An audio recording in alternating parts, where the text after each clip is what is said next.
अस्सलाम वालेकुम, I am Naseem.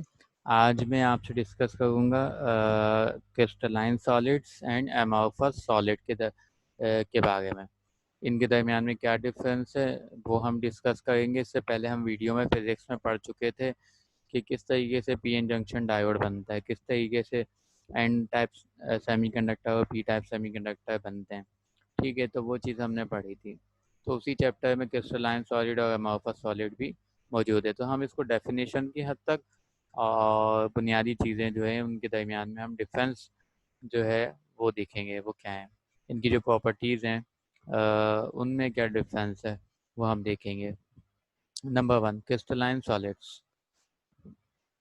अच्छा, सबसे पहले हम ये देख लेते हैं, solids are classified as crystalline solid and amorphous solid. कोई भी सॉलिड होता है उसको हम क्लासीफाई करते हैं दो टाइप्स में, जैसे कि crystalline solid and amorphous solid on the basis of the nature of order present in arrangement of their constituent particle. ठीक है। अच्छा, a solid is said to be crystalline if various constituent particles like atom, ions, or molecules are arranged in definite geometrical pattern within the solid. अगर atom ion molecule जो है ये ख़ास order में arrange हैं तो वो क्रिस्टलाइन सॉलिड कहलाता है। आगे मैं इसकी तस्वीर दिखाऊंगा तो आपको वाज़ेह तौर पर जो है पता चल जाएगा कि जो ऑर्डर अरेंजमेंट क्या होती है, रेगुलर अरेंजमेंट क्या होती है और रेगुलर अरेंजमेंट क्या होती है। इसकी मिसाल क्या है क्रिस्टलाइन सॉलिड की? NaCl, जैसे कि नमक हम इस्तेमाल करते हैं, सोडियम क्लोराइड। अच्छा, इसी तरह KNO3, पोटेशियम नाइट्रेट, और इस तरीके से क्वार्ट्ज है, कॉपर सल्फेट है। ठीक है, तो जिसके साथ पानी के मॉलिक्यूल्स भी जो है वो यानी कि एक कॉपर सल्फेट के एक मॉलिक्यूल के साथ पानी के 5 मॉलिक्यूल जो है वो जुड़े हुए हैं, तो ये क्रिस्टलाइन सॉलिड बनाते हैं। तो ये इसकी एग्जांपल्स हैं। एमॉर्फस सॉलिड क्या होते हैं? A solid is said to be a amorphous if various constituent particles are not arranged in any regular fashion. यानी कि ख़ास ऑर्डर में अरेंज नहीं होंगे, बेतरतीब अरेंज होंगे, तरतीब से नहीं होंगे, तो हम कहेंगे एमॉर्फस सॉलिड हैं ये। ठीक है। इसकी एग्जांपल क्या है? ग्लास, रबर, ये इसकी एग्जांपल है। ठीक है, आगे एक जुमला लिखा है उसको मैंने हाईलाइट नहीं किया। आप चाहो तो उसको आप वीडियो को स्टॉप करके बाकी सारी चीज़ें भी पढ़ सकते हो जो मैंने इस वीडियो में डिस्कस नहीं की है। ठीक है। तो एक चीज़ और कि they are also called pseudo solid और सुपर कूल्ड लिक्विड। ठीक है, तो ये जुमला याद रखिएगा।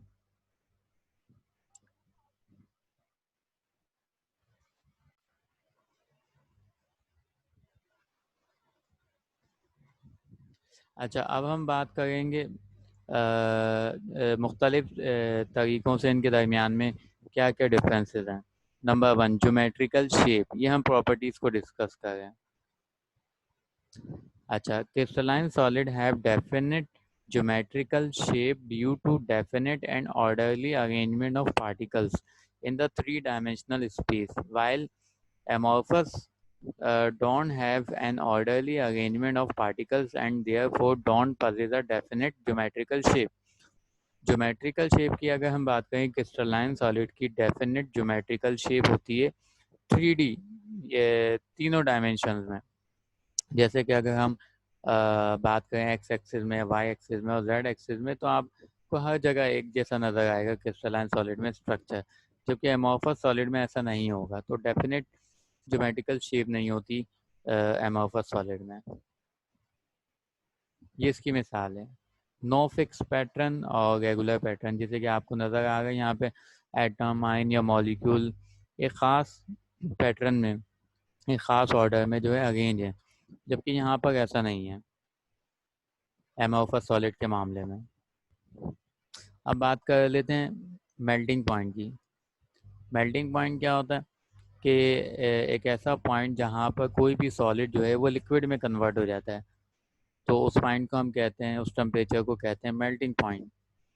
Crystalline solid have sharp melting point while amorphous don't have sharp melting point. They melt over a temperature range. अच्छा, अगर हम क्रिस्टलाइन सॉलिड की बात करें, एक ख़ास शार्प वैल्यू पर ये मेल्ट होगा। मिसाल के तौर पर अगर कहा जाता है, हम कहीं पढ़ते हैं कि 89 डिग्री सेंटीग्रेड पर जो है ये मेल्ट होगा, तो आपको 80 वो उसके अराउंड जो है वो मेल्ट होता हुआ नज़र आएगा। लेकिन एमोर्फस सॉलिड की बात करें तो वो क्या होगा, वो 81 पे भी हो सकता है, वो 60 पे भी हो सकता है, वो 40 पे भी हो सकता है, फॉर एग्जांपल। ठीक है, तो इसका कोई ख़ास शार्प मेल्टिंग पॉइंट नहीं होता जिसके ऊपर आकर जो है वो मेल्ट होता है। तो हर दफ़ा आपको डिफरेंट वैल्यू नज़र आएंगी कि जिसके ऊपर वो मेल्ट होगा।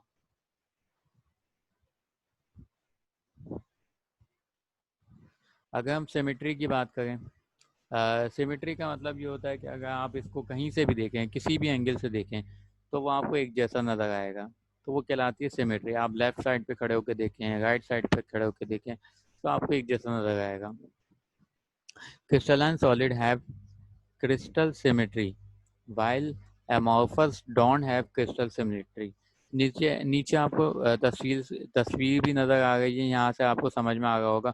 इसके अंदर जो सिमेट्री नज़र आ रही है, हर जगह आपको एक जैसा पैटर्न नज़र आ रहा है, एक जैसी शेप नज़र आ रही है। किसी भी एंगल से देखें, कहीं से भी देखें, तो आपको एक जैसी नज़र आएगी। जबकि एमोर्फस सॉलिड में आप देखें डिफरेंट एंगल से, तो आपको जो है वो डिफरेंट आपको पैटर्न नज़र आ रहे होंगे। ठीक है, शेप नज़र आ रही होगी।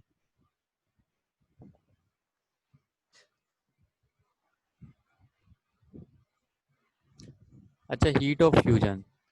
The crystalline solid have a definite heat of fusion, however amorphous solid don't. अच्छा, हीट ऑफ फ्यूजन की बात करें तो क्रिस्टलाइन सॉलिड की जो है डेफिनेट हीट ऑफ फ्यूजन होगी, जबकि एमोर्फस सॉलिड की हीट ऑफ फ्यूजन भी डेफिनेट नहीं होगी, इनडेफिनेट हो सकती है। अच्छा, एक और बात, हीट ऑफ फ्यूजन अगर किसी स्टूडेंट को नहीं पता कि इसकी डेफिनेशन, तो मैं इसको डिस्कस करता हूँ। The amount of heat required to convert a solid at its melting point into liquid without an increase in temperature। अच्छा, इसका मतलब ये है कि कितनी अमाउंट ऑफ हीट रिक्वायर्ड होगी किसी भी सॉलिड को लिक्विड में कन्वर्ट होने के लिए without an increase in temperature, बिना टेम्परेचर को इंक्रीज किए। यानी कि जब आप किसी भी सॉलिड को हीट अप कर रहे होते हैं, उसको हीट प्रोवाइड कर रहे होते हैं, तो क्या होता है कि वो सॉलिड कन्वर्ट हो जाता है लिक्विड में। ठीक है, लेकिन उसका टेम्परेचर नहीं बढ़ रहा होता है। और कब तक नहीं बढ़ेगा, जब तक कि वो ही जब जब तक नहीं बढ़ेगा जब तक कि वो लिक्विड में कन्वर्ट ना हो जाए, और फिर उसके बाद उसका टेम्परेचर बढ़ना शुरू हो जाएगा। लेकिन जब तक जो है टेम्परेचर नहीं बढ़ रहा, उस वक्त तक हम कितनी हीट प्रोवाइड करें किसी भी सॉलिड को लिक्विड में कन्वर्ट करने के लिए, तो वो हीट ऑफ फ्यूजन कहलाती है।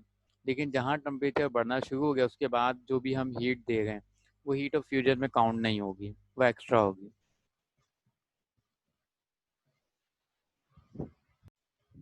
ठीक है, आपको समझ में आ गया होगा। अच्छा, यहाँ पे दो एग्जांपल्स हैं, तो मैं चाहता हूँ कि उनके आंसर आप खुद दें और उनको पेपर पे नोट करें अपना। जो है इससे आपका एक टेस्ट भी हो जाएगा। ठीक है, number one, which of the following is pseudo solid. इसमें चार ऑप्शन है: KCl, rubber, NaCl, barium chloride, dihydrate. तो आपने इसका आंसर सोचना है, अब पेपर पे नोट करना है। Example number two, which of the following statement is correct. इनमें से कौन सी स्टेटमेंट करेक्ट है।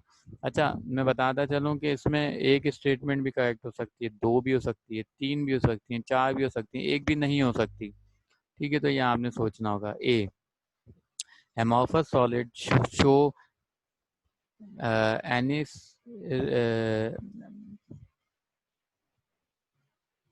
सॉरी, वो माइक में थोड़ा प्रॉब्लम हो गया था। जो आपका पहला ऑप्शन क्या है, amorphous solid show an isotropic properties.